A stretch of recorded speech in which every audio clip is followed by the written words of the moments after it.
Muy buenas noches. Como parte de las sesiones de Cancer Center, me da mucho gusto presentar a la doctora Alejandra García Toriz. Ella estudió medicina en la Universidad Michoacana de San Nicolás de Hidalgo. Posteriormente hizo la especialidad de radiooncología en el Hospital de Oncología del Centro Médico Nacional Siglo XXI del Instituto Mexicano del Seguro Social en la Ciudad de México. Luego ha sido radiooncóloga auxiliar en el Hospital Ángeles de Acoxpan y actualmente en radiooncología adscrita a la unidad de especialidades de oncología en el CSEC. Y afortunadamente la tenemos con nosotros también en el Hospital Texien, en el Cancer Center. Me da mucho gusto presentarle y darle la bienvenida con su tema. Adelante, doctora, por favor. Muchísimas gracias por la presentación. Buenas noches a todos. Soy la doctora Alejandra García, radiooncóloga. Agradezco la invitación a participar en estas pláticas de educación médica continua por parte de Texien, así como al doctor Fraga, a los organizadores y a todos ustedes por acompañarnos el día de hoy. El tema a desarrollar en conjunto con el doctor Jordi Guzmán es el manejo multidisciplinario en pacientes con cáncer de pulmón de células no pequeñas localmente avanzado.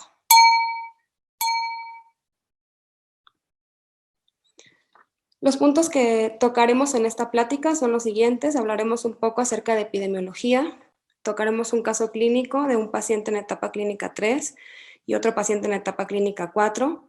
Hablaremos sobre los criterios de irresecabilidad e inoperabilidad en este tipo de pacientes, así como el tratamiento con quimio y radioterapia concomitante.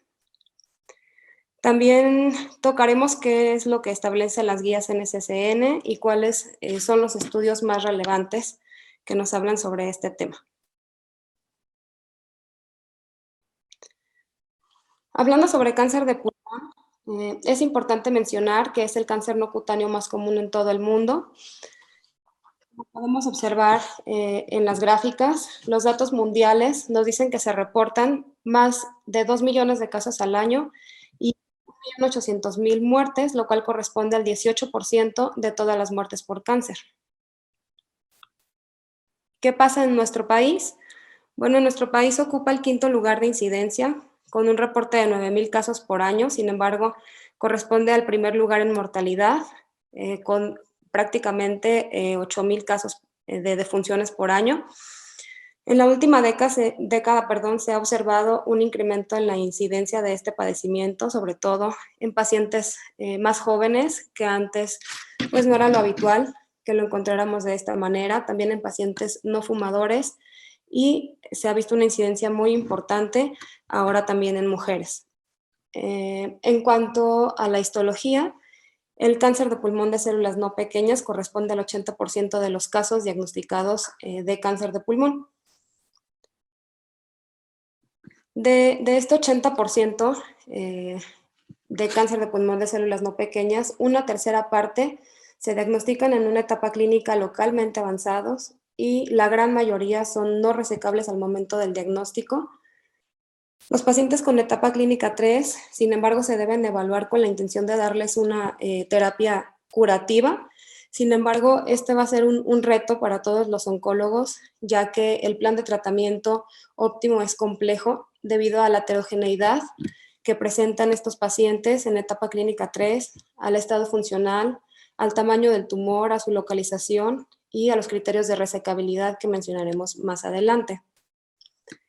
A pesar del progreso que hemos tenido en las estrategias terapéuticas, tanto en los medicamentos utilizados en quimioterapia, en terapia blanco, en inmunoterapia, también en radioterapia, en las técnicas modernas, aún con todo esto, el pronóstico para estos pacientes sigue siendo malo, con una tasa de supervivencia 5 años que oscila entre el 13 y el 36%, como lo podemos observar en la gráfica del lado derecho.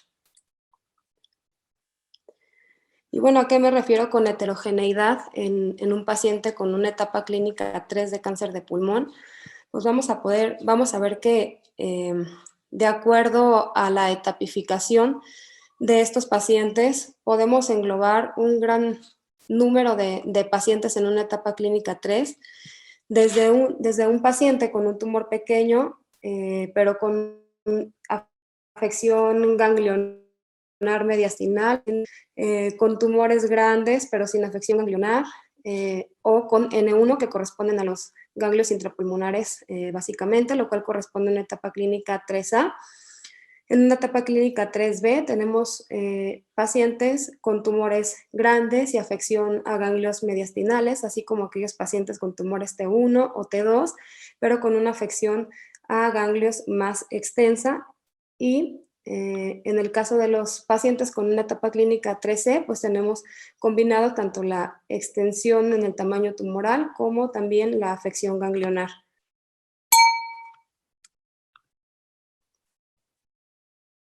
Esta imagen me parece muy interesante porque como oncólogos tenemos que evaluar el contexto general del paciente y no solamente enfocarnos en las características del tumor, en su localización y las características que ya mencionaba anteriormente, sino también en las comorbilidades del paciente, en su estado funcional, para poder ofrecer el tratamiento más adecuado para cada uno de nuestros pacientes.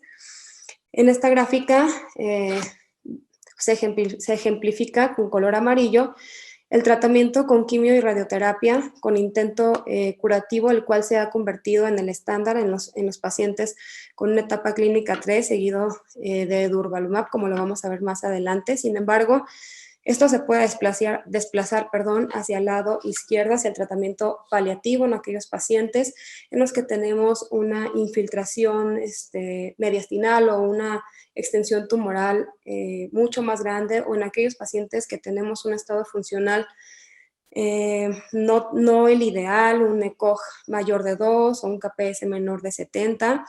Entonces, incluso, o sea, estando en la misma etapa 3, y podemos también iniciar el tratamiento con neoadyuvancia y cirugía en aquellos pacientes en los que inicialmente no se detecta una afección ganglionar mediastinal, los cuales se catalogan inicialmente como un T3N0, por ejemplo. Entonces se someten a cirugía, pero posteriormente en la cirugía se encuentra que estaban afectados estos ganglios, y entonces es un mar de opciones en estos pacientes, y por lo tanto la importancia del tema y el interés en esto. Bueno, esto fue en cuanto a la introducción. Para establecernos un poquito en el tema, vamos a tratar de enfocarnos en un caso clínico para aterrizar todas estas ideas que les acabo de comentar.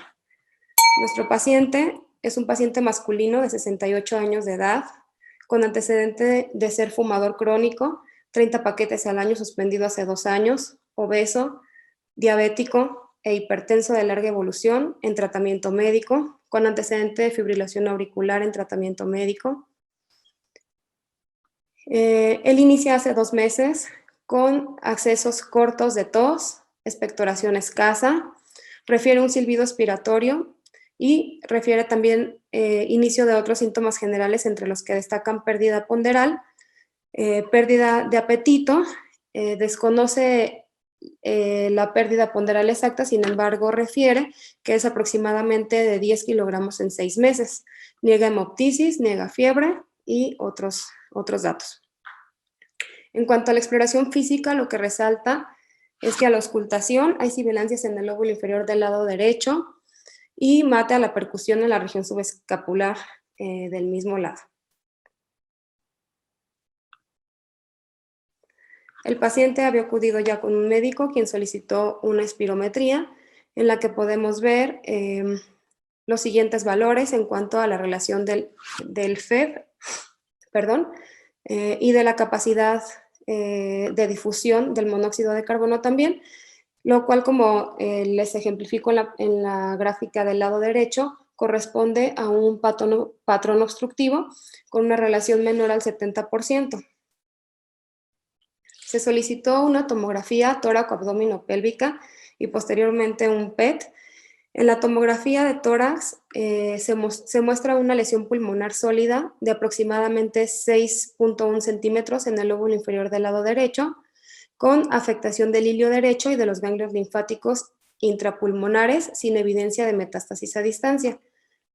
En la imagen superior del lado derecho se observa también en la tomografía por emisión de positrones una actividad hipermetabólica también en el hilio, y en la región inferior, pues la actividad hipermetabólica focal en el lóbulo inferior derecho y una pequeña actividad en el área circundante. En la imagen inferior del PET se observa actividad hipermetabólica, aunque no tan intensa como la del hilio, en la región subcarinal, lo cual, estableciendo la etapificación del paciente, nos estaría hablando de un tumor de 6 centímetros, lo cual corresponde a un T3 con una afección iliar, lo cual corresponde a un N1, y con una sospecha también de afección subcarinal, lo cual ya correspondería también a un N2. Entonces estaríamos hablando tentativamente de un paciente en una etapa clínica 3, de cualquier manera, por un T3, N1 o N2. Hasta aquí me gustaría fomentar la participación de los otros participantes de la plática. Me gustaría que alguien comentara si pediría algún estudio adicional a los que ya se le hicieron al paciente, si están de acuerdo en la etapa clínica y qué opciones de tratamiento hay. Si no, las vamos a establecer poco a poco. Entonces, se solicitó también una resonancia magnética de encéfalo con contraste, en la cual no se mostraron metástasis cerebrales, y se solicitó una biopsia de la lesión pulmonar.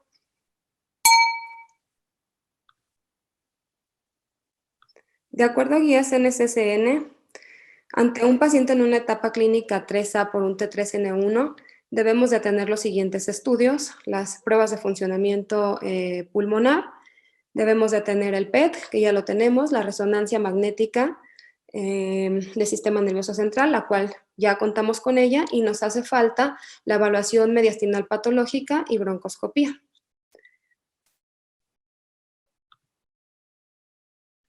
Entonces, ahora que solicitamos la biopsia, nuestra siguiente pregunta deberá encaminarse hacia cuál será el mejor abordaje que podemos ofrecer a este paciente. Si es un paciente que se debe de enviar directo a una resección, si es un paciente que se debe de enviar a radiocirugía estereotáctica corporal, o si se debe de realizar una biopsia con aguja, o se debe dejar en vigilancia 3 meses, o realizar un ultrasonido endobronquial. Y bueno, este paciente fue sometido a una broncoscopía con una biopsia del tumor pulmonar localizado en el lóbulo inferior derecho y un nódulo iliar, el cual se reportó en el estudio histopatológico como cáncer de pulmón de células no pequeñas, escamoso, con un ganglio positivo con la misma histología y con extensión extracapsular. También se tomó biopsia del ganglio subcarinal y este resultó negativo.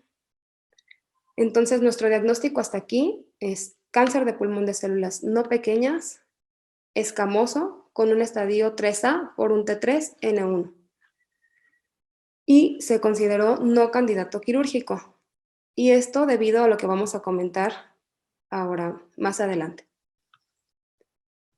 Entonces, es importante que sepamos qué pacientes en estadio 3 son candidatos para una cirugía inicial. Y son los que cumplan con las siguientes características: un paciente con un tumor T3 o T4, pero sin involucro ganglionar o con involucro ganglionar solamente N1, que tenga que puede tener varios tumores, pero estos deben de estar localizados en el mismo lóbulo pulmonar, también para que puedan ser candidatos a una resección inicial. Cuando tienen invasión a la pared costal, mediastino o bronquio principal, pero menor de 2 centímetros de la carina, y un estadio 3A médicamente operable con ganglios mediastinales negativos, lo cual corresponde a un T3 o T4, N0 o N1.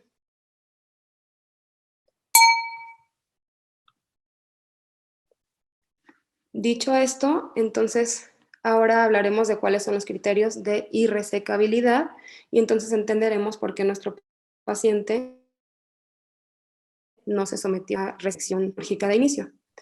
Los criterios de irresecabilidad son aquellos pacientes que tienen una enfermedad N3, que tienen una enfermedad voluminosa, un N2 pero con un diámetro mayor de 3 centímetros, que tienen múltiples ganglios positivos o sospechosos, o en aquellos en los que se tuvo extensión extracapsular ganglionar, como en nuestro paciente.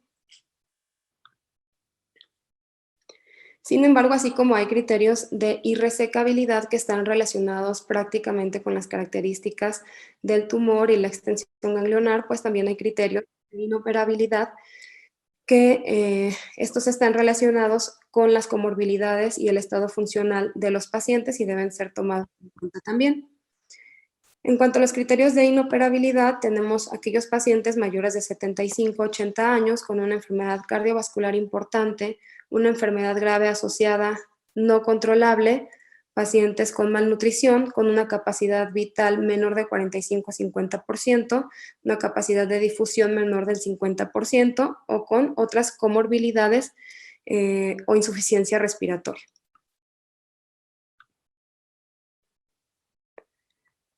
Debido a que este paciente no fue candidato quirúrgico, pero tenía un buen estado funcional con un ECOG de 1, se le ofreció terapia definitiva con quimio y radioterapia concomitante. Recibió quimioterapia a base de cisplatino y etopósido, así como radioterapia a dosis de 60 grays en 30 fracciones con técnica IMRT. Posteriormente recibió durvalumab de consolidación y a los 2 meses se realizó una tomografía computarizada en la que se mostró buena respuesta al tratamiento.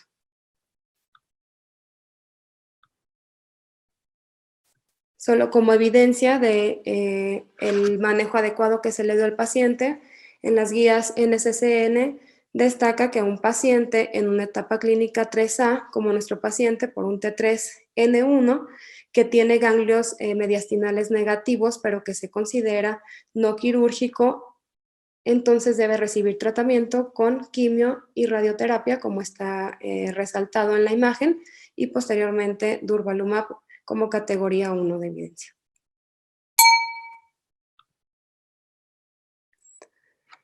Y con mayor razón en aquellos pacientes en etapa clínica 3 con afección ganglionar mediastinal por un T3N2 o un T2N2 o T1N2, también deben de recibir tratamiento estándar con quimio-radioterapia concomitante seguido de durvalumab con una categoría 1 de evidencia.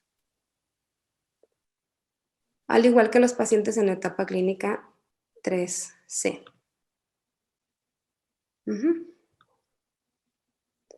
Ahora vamos a hablar de los estudios más relevantes en los cuales, se estableció este tratamiento como el estándar para este tipo de pacientes.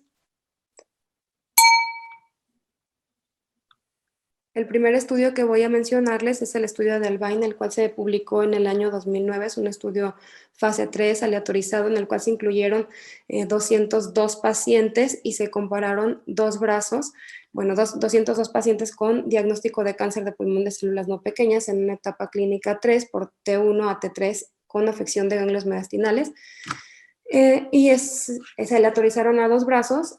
El primer brazo en el cual se le dio tratamiento con quimioterapia a base de cisplatino etopósido, 2 ciclos y radioterapia, pero con una dosis menor a la que estamos acostumbrados a utilizar de forma radical, que en este caso fue de 45 grays. Después de este tratamiento se retapificó a los pacientes y en aquellos que no hubo progresión, se les ofreció resección de la lesión y posteriormente 2 ciclos de quimioterapia.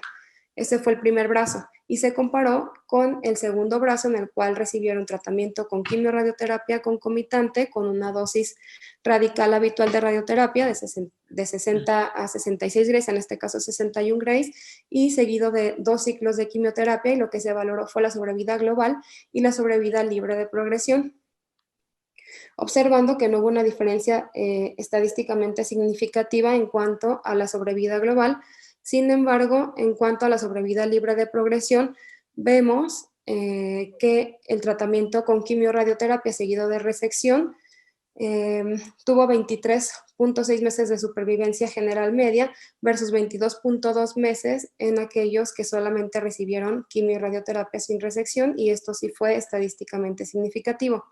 En cuanto a la sobrevida libre de progresión, en la supervivencia general media no fue significativamente, no fue estadísticamente significativo, sin embargo, en la sobrevida libre de progresión sí lo fue, con una diferencia de prácticamente 2.3 meses en cuanto a la sobrevida libre de progresión, comparado 12.8 meses versus 10.5 meses a favor del tratamiento de quimio-radioterapia seguido de resección. En el análisis de subconjunto, en el análisis exploratorio, lo que se observó fue que hubo una sobrevida global mejorada para pacientes que se sometieron a una lobectomía frente a aquellos pacientes que recibieron quimio-radioterapia sin resección, pero no hubo tal mejoría para los pacientes sometidos a una neumonectomía. En cuanto a la forma en la que podemos asociar la quimio y la radioterapia, esta es una diapositiva en la que se ejemplifica muy bien, ya que la quimio-radioterapia se puede dar de forma secuencial, en la cual primero se otorga la quimioterapia y posterior a la quimioterapia la radioterapia, de forma concomitante, como lo es el estándar de tratamiento, que se otorgan los dos tratamientos de forma simultánea. La quimioterapia de inducción antes de quimio-radioterapia, en la cual la quimioterapia se ofrece varios ciclos antes del tratamiento de quimio y radioterapia juntos. Y la quimioterapia de consolidación después de quimio-radioterapia, en la cual se da primero la concominancia y posteriormente se dan otros ciclos de quimioterapia. Este es un estudio publicado en el 2011, es un estudio fase 3 de los clásicos, es el RTOG 9410, en el cual el objetivo de este estudio fue definir qué modalidad de tratamiento en cuanto a quimio y radioterapia ofrece mejor sobrevida global, control local y sobrevida libre de progresión, y se comparó el tratamiento de quimio-radioterapia concomitante versus secuencial. Es un estudio fase 3 en el cual se incluyeron más de 600 pacientes de 153 instituciones de Estados Unidos y Canadá. Incluyeron pacientes con diagnóstico de cáncer de pulmón de células no pequeñas en etapa clínica 3 y algunos también en etapa clínica 2, con un estado funcional mayor de un ECOG menor de 2, un KPS mayor de 70, sin evidencia de lesiones metastásicas. Y aquí se le autorizaron a 3 brazos. El primer brazo fue aquel en el que se les brindó tratamiento con quimioterapia secuencial, quimio y radioterapia secuencial. En el segundo brazo fue quimio y radioterapia de forma concomitante, y en el tercer brazo se utilizó un fraccionamiento alterado de radioterapia. La dosis de radioterapia que se dio a estos pacientes fue 63 grays en 34 fracciones.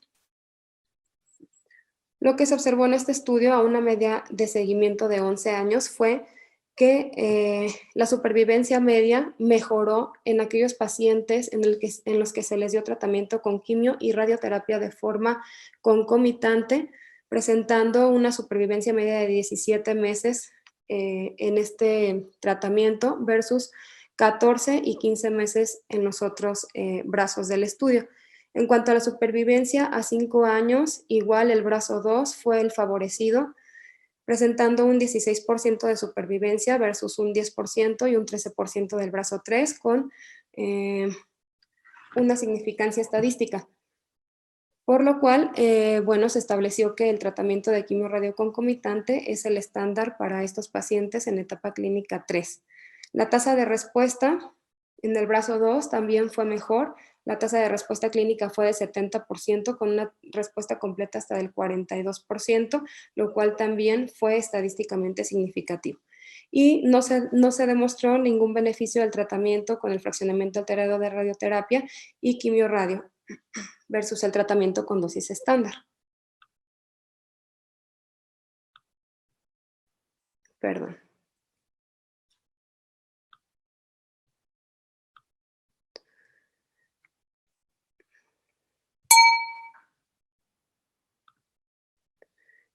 Ok, quise mencionarles también este estudio publicado en el 2010, es un estudio antiguo, pero que ha sido como un parteaguas también para el tratamiento de quimio-radioterapia en pacientes con cáncer de pulmón, de células no pequeñas en etapas localmente avanzadas, en el cual se observó un beneficio absoluto en la sobrevida de los pacientes a 2, a 3 y a 5 años en aquellos tratados con quimio y radioterapia de forma concomitante versus aquellos pacientes tratados con quimio y radioterapia secuencial.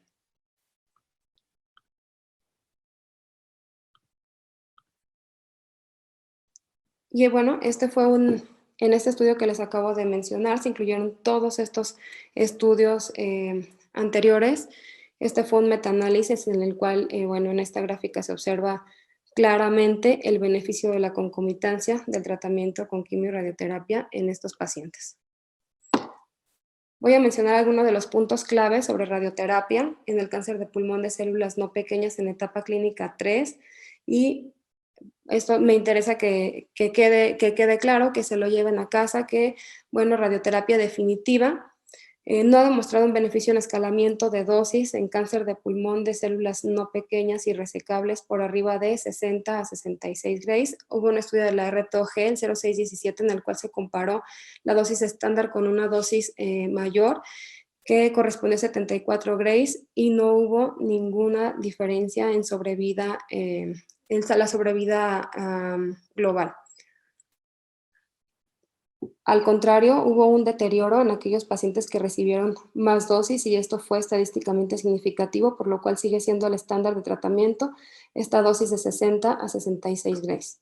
En cuanto a quimio-radioterapia neoadyuvante, como lo vimos en el estudio de Albine, en el cual se propone una dosis más baja de 45 Grays, la cual se puede utilizar en forma concomitante con quimioterapia para después retapificar y si no progresa, darle tratamiento nuevamente con quimioterapia y después resección al paciente. Sin embargo, existen otros estudios clásicos en los que la dosis igual corresponde a 60 Grays, 60-61 Grays, esto en el RTOG 0229. Y se considera una dosis de radioterapia segura, sin embargo, pues tenemos toxicidad pulmonar en un 14% grado 3, toxicidad, el 3% de toxicidad grado 4 y sobrevida global a 2 años del 54%. Las conclusiones en pacientes con cáncer de pulmón de células no pequeñas etapa 3 es que debemos valorar la resecabilidad y la operabilidad de nuestro paciente, siempre hacer una evaluación multidisciplinaria y tratar de ofrecer siempre un tratamiento personalizado.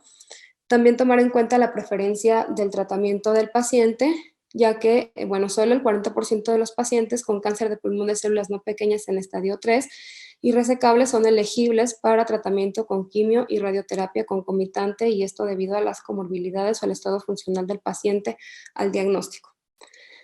Y quimio-radioterapia seguido de durvalumab, como ya hemos mencionado de forma repetitiva, es el estándar de atención en estos pacientes. Les dejo por aquí esta tabla en la cual pues se engloban las opciones de tratamiento dependiendo de las características del paciente y cuáles son las características del tratamiento óptimo en ellos. Y bueno, por mi parte es todo en este caso clínico. Continuaremos con el doctor Jordi Guzmán y posteriormente retomaremos. Si me permiten presentarlo, me da mucho gusto presentar nuevamente al doctor Jordi Guzmán Casta. Él es oncólogo médico por el Hospital General de México, doctor Eduardo Lisiaga. Hizo alta especialidad en oncología torácica en el Instituto Nacional de Enfermedades Respiratorias. Obtuvo un máster en oncología torácica también en la Universidad Cardenal Herrera de Valencia, España. Está diplomado en oncología molecular por el Centro de Cáncer Giga de la Universidad de Lieja en Bélgica. Ha escrito más de 10 publicaciones nacionales e internacionales, así como ha participado en múltiples conferencias. Y me da mucho gusto presentarlo reconocer su participación en el Cancer Center. Adelante, doctor Jordi, por favor. Muchas gracias, doctor Zafra, y a todos los organizadores. Bueno, voy a empezar mi parte, que es sobre la era de la inmunoterapia, afortunadamente, que, bueno, como bien dijo ya Alejandra, bueno, el estándar de tratamiento por muchos años fue la quimiorradio, pero se utilizaba quimiorradio adyuvante, luego quimiorradio definitiva, o secuencial, o se llevaba posteriormente a resección, pero llegó este estudio hace 6 años, el cual fue un parteaguas para las etapas 3 de cáncer de pulmón de células no pequeñas, que es el estudio PACIFIC, que incluye pacientes no resecables con quimio definitiva más inmunoterapia.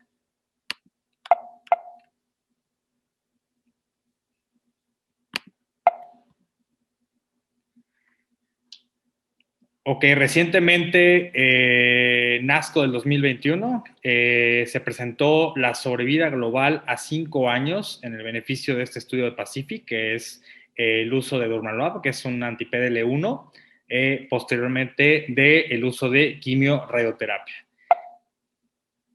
Esto es un estudio fase 3, en donde, bueno, donde ya sabemos, ya este estudio había sido ya publicado, en donde sabemos que el durvalumab incrementa los objetivos primarios que se plantearon desde el 2015-2016, que fue tanto la sobrevida global y la sobrevida libre de progresión en pacientes no resecables etapas 3, ya tanto por irresecabilidad, como decía Alejandra, o por datos de inoperabilidad.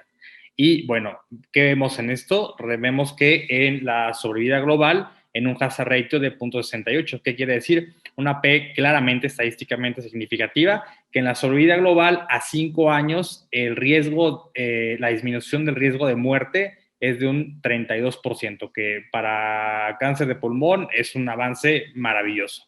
Y respecto a la sobrevida libre de progresión, tenemos un hazard ratio más importante aún, con una P muy estadísticamente significativa, en el cual el riesgo de que los pacientes no progresen es de un 48%. Entonces, definitivamente, bueno, este estudio sabemos que fue comparado con quimio-radio contra placebo versus quimio-radio con durvalumab a dosis de 10 miligramos por kilo cada 2 semanas. Y bueno, vemos los beneficios que sin duda se reportan tanto en sobrevida global como en sobrevida libre de progresión. Vamos a desmenuzar el estudio. Es en pacientes, para hacer un pequeño recordatorio, que ya vimos que el beneficio a 5 años fue claro en este ASCO, que fue reciente, en junio del 2021. Vemos que son pacientes etapas 3 y resecables, sin progresión después de haber recibido quimio-radioterapia mayor o igual a 2 ciclos, obviamente mayores de 18 años, con un performance de 0 a 1, que es difícil encontrar, pero bueno, era uno de los objetivos del estudio, el encontrar esos tipos de pacientes, y bueno, pacientes enrolados con los estatus del PDL1. En total fueron 713 pacientes que fueron aleatorizados, y bueno, pues el tratamiento fue de aquí de 1 a 42 días con esto de la quimio y la radioterapia. Algunos fueron con durvalumab, que se utiliza estándar de categoría 1, 10 miligramos por kilogramo, cada 2 semanas por 1 año. En este caso se enrolaron 476 pacientes y la utilización fue 2 a 1. Vemos que fueron 237 pacientes para el grupo de placebo.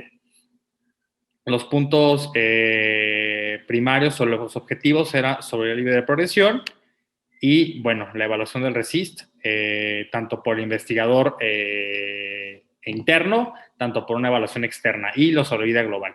También había unos puntos, objetivos secundarios, como era la seguridad, las tasas de respuesta y la duración de la respuesta. En este caso, vamos a observar los resultados. Vemos que todos los pacientes englobados, que son la intención a tratar, vemos que el beneficio es bastante claro.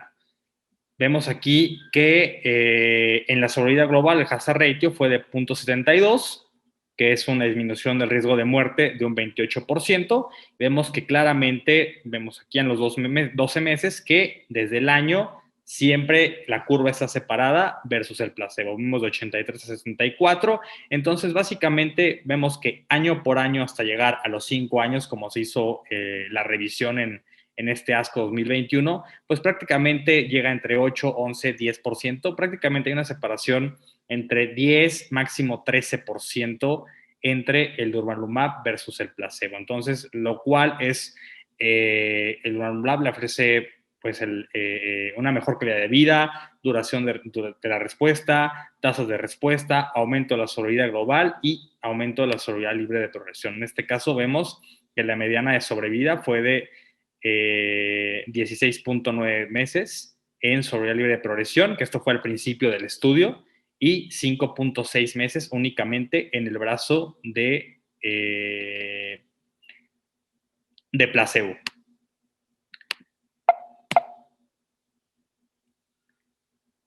Las conclusiones, bueno, pues no hay nada más que decir, que la eficacia del durvalumab es clara. Evidentemente, entre los 5 años vemos que la duración de la respuesta y la sobrevida global y de progresión es muy importante. Y bueno, estimadamente ahí mencionan que 42.9% de los pacientes aleatorizados que recibieron durvalumab, pues bueno, siguen vivos 5 años, lo cual es un porcentaje altísimo. Prácticamente la mitad de los pacientes que recibieron durva están vivos a 5 años. Esto es algo espectacular que no pasaría únicamente con la quimio-radio. ¿Por qué? Porque el durvalumab, bueno, sabemos que la inmunoterapia realmente cuando llega a despegar, despega a largo tiempo. ¿Por qué? Por la quimio-radio crea tumores calientes y con todos los nuevos neoantígenos, el durvalumab funciona muy bien. El durvalumab es utilizado en otras etapas 4 en cáncer de pulmón junto con tremelimumab, pero desafortunadamente pues no ha dado resultados positivos aparentemente, y lo que parece es que el durvalumab únicamente funciona para tumores calientes que crean neoantígenos, y esto es lo que le ofrece realmente el beneficio, y con un perfil de toxicidad bastante aceptable.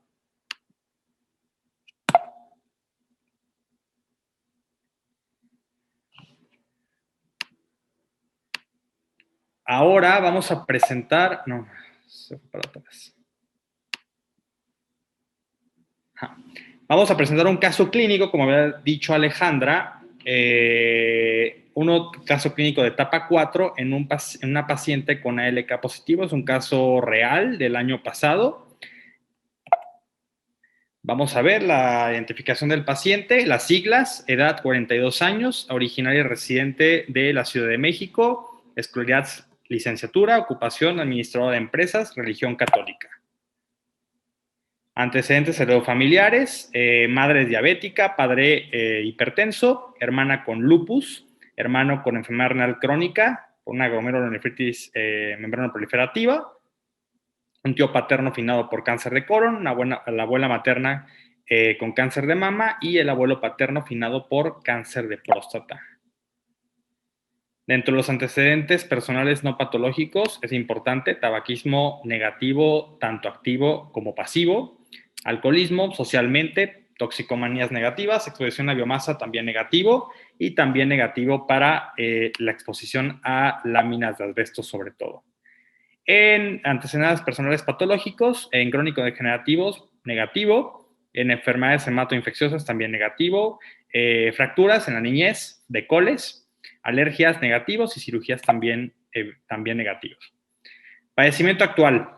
Esta paciente inició, cambié las fechas por evidentes razones, inició en marzo, para hacerlo más actual, inició en marzo del 2021 con la presencia de tos seca, irritativa, sin predominio de horario, venía más o menos mañana y noche, sintomatología general, astenia, dinamia, hiporexia, pérdida de peso de aproximadamente entre 7 y 10 kilogramos mencionaba, aunado cefalea ocasional sin predominio de horario igualmente.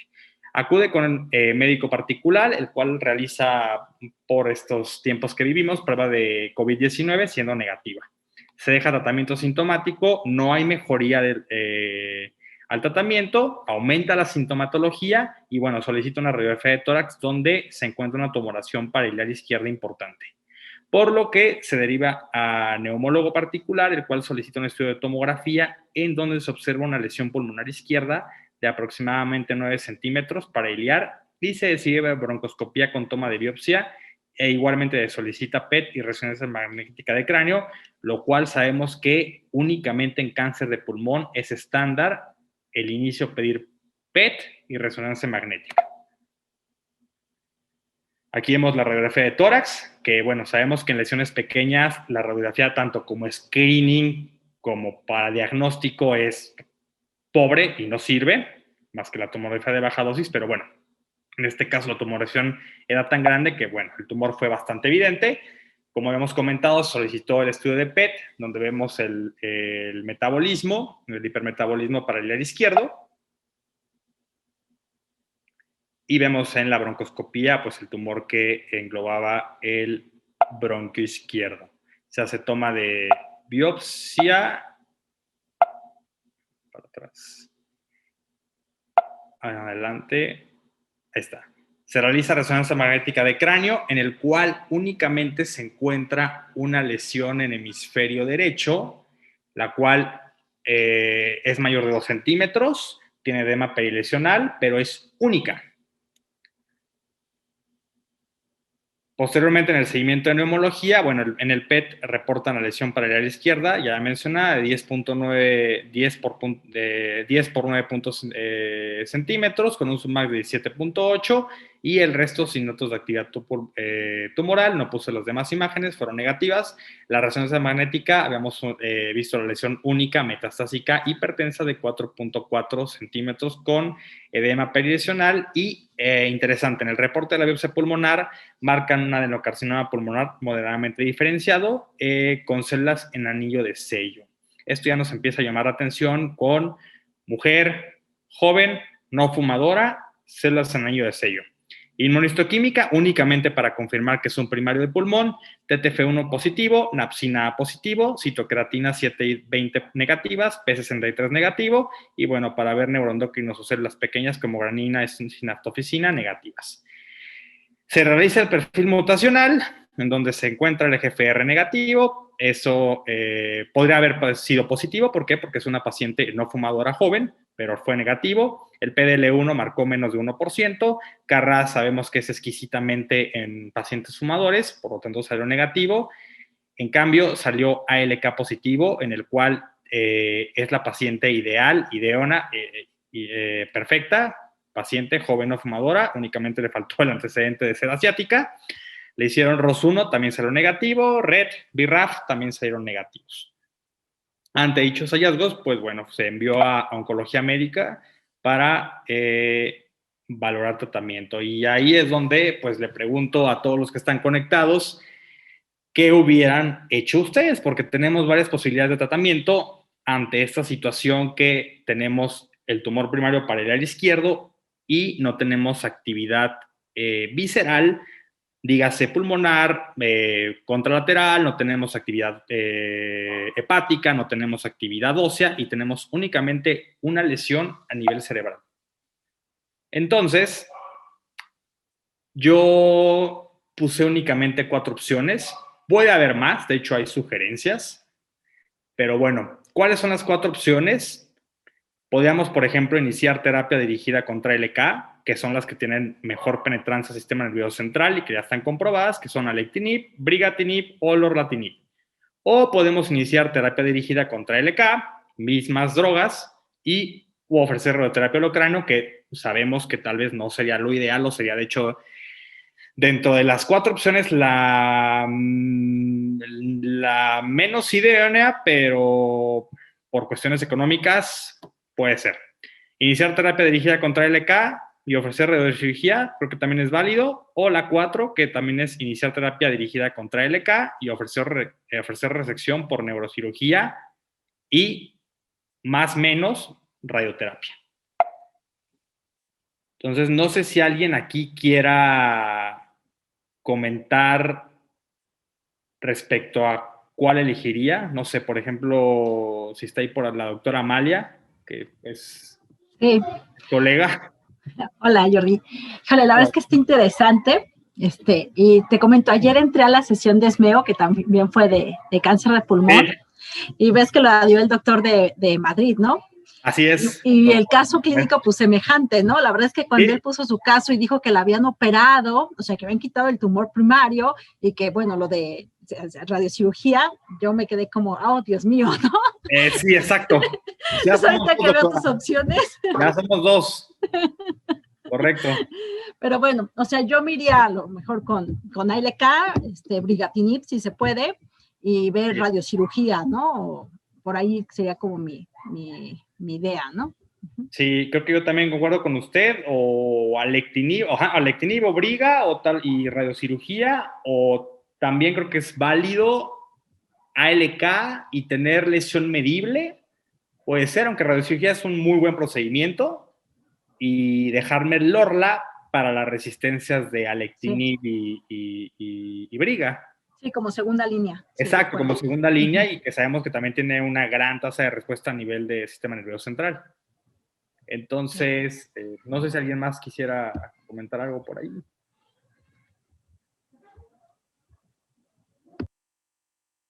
Bueno, si no hay por ahí alguna otra opinión, bueno, este estudio ya es de ESMO del año pasado.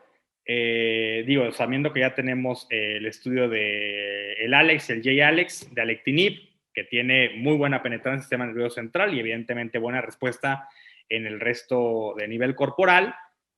También tenemos el estudio ALTA, que es con briga, que también tiene muy buena penetración en el sistema nervioso central. Y bueno, lo último que tenemos es el lorlatinib en el estudio CROWN, que es lo último que ha salido, y es un medicamento bastante activo, bastante bueno, y sobre todo que vence resistencias si es que llegamos a utilizarlo de segunda opción, porque hay quienes pueden utilizar lorlatinib de primera instancia. No sería mi primera opción, en mi caso particular, porque prefiero utilizar alectinib o briga y guardarme la otra bala para tener opciones por las resistencias ya conocidas en ALK. Entonces, este estudio que ya se presentó en ESMO en 2020, en el cual comparan lorlatinib, que sabemos que es una ALK, contra el crizotinib, que es uno de los de primera, segunda generación, junto con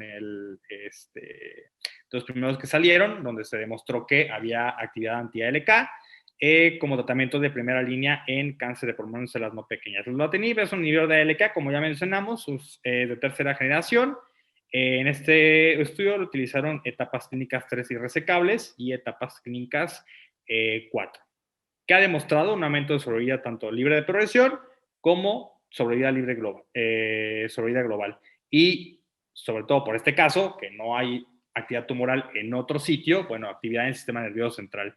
Estudios previos fase 2 y con importancia, actividad tras falla segunda generación de un TKI con ALK. Por eso importancia de tal vez guardarnos la bala del lorlatinib.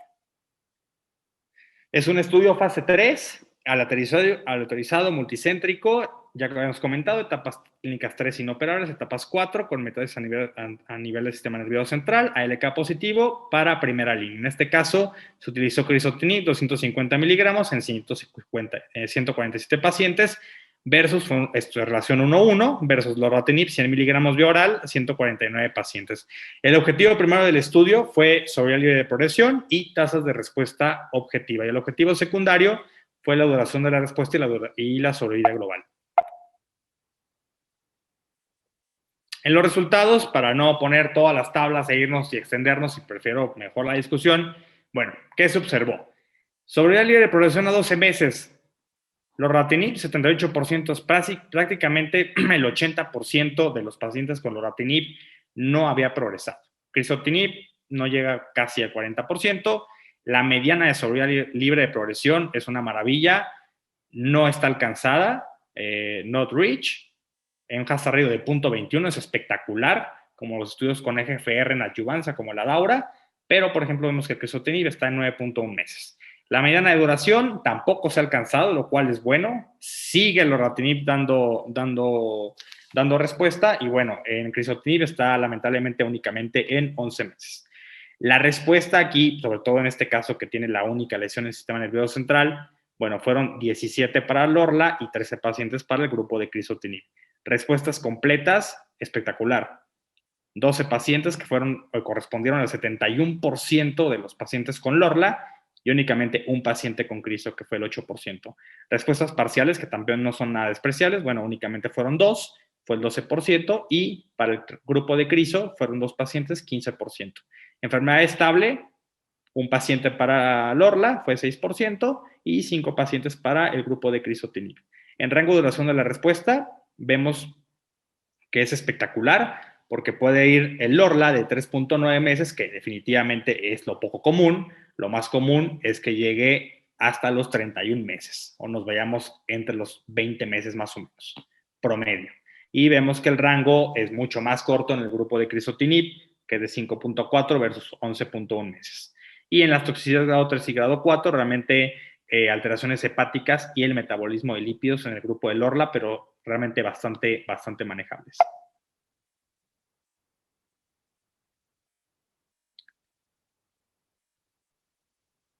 Y esto es de Ale. Aquí estoy. Bueno.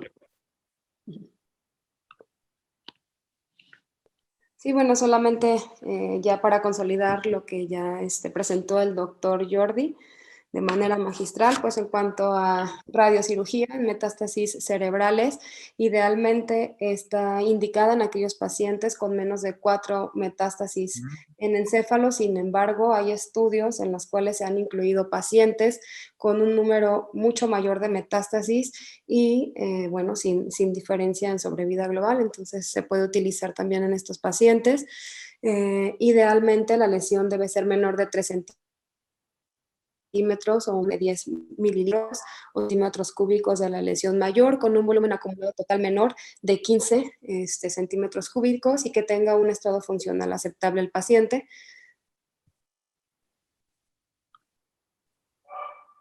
Bueno, en un intento por evitar la radioterapia holocráneo adyuvante, se ha propuesto radiocirugía en la cavidad posoperatoria con resultados prometedores sobre el control local. Esto relacionado también a la opción que nos daba el doctor Jordi de que el paciente fuera sometido a una resección quirúrgica por neurocirugía. Sin embargo, como ya vimos, bueno, el tratamiento dirigido y la radiocirugía nos ofrecen excelentes resultados. En el 2016 se comparó el tratamiento con radiocirugía versus radioterapia holocráneo después de la resección de metástasis cerebrales, mostrando menos deterioro cognitivo y mejor calidad de vida en el grupo de pacientes sometidos a radiocirugía. Hay un estudio de la RTOGEL 9508 en el cual se incluyeron pacientes con 1 a 3 lesiones metastásicas recién diagnosticadas y se mostró una ventaja en la supervivencia en el grupo de radiocirugía, pero solo para aquellos pacientes que tenían una sola metástasis cerebral, como lo es nuestro paciente, con una mediana de sobrevida global de 6.5 versus 4.9 meses.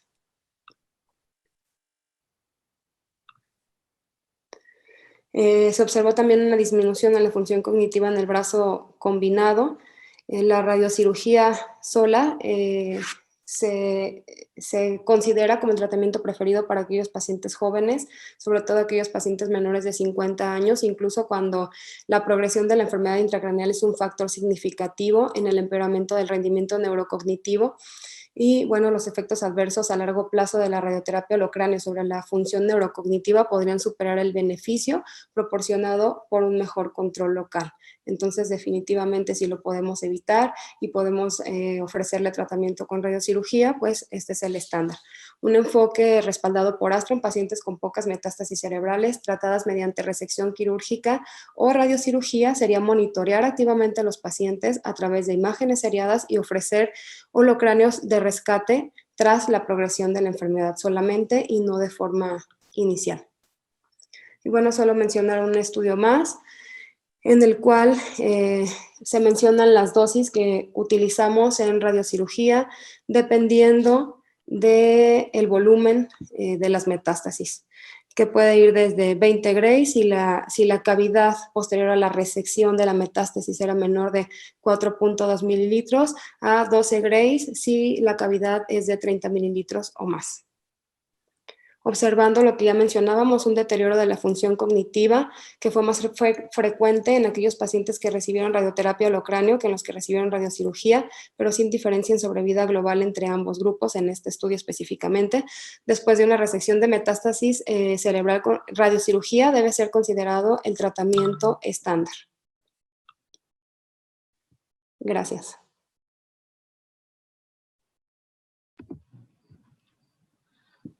Doctora Alejandra, yo tengo una pregunta sobre su caso clínico.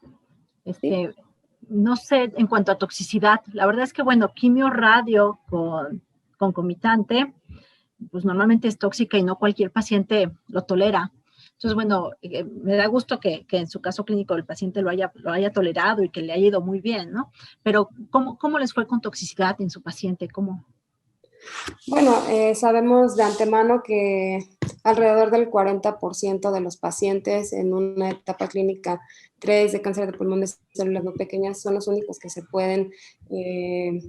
pueden tolerar como tal el tratamiento con quimio y radioterapia de forma concomitante, ya que, como menciona, pues presentan toxicidades a nivel de esófago causada por radioterapia, pueden presentar también neumonitis. En nuestro paciente lo que tuvimos fue una esofagitis grado 2.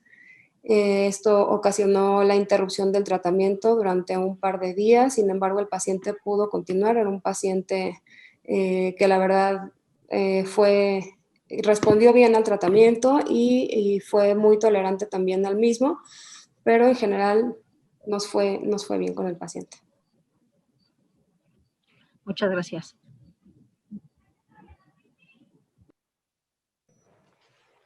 Qué bueno que se identificó una mutación del gen ALK. Y les preguntaría si le practicaron o le recomendaron que se lo practicara a familiares, especialmente a los hijos.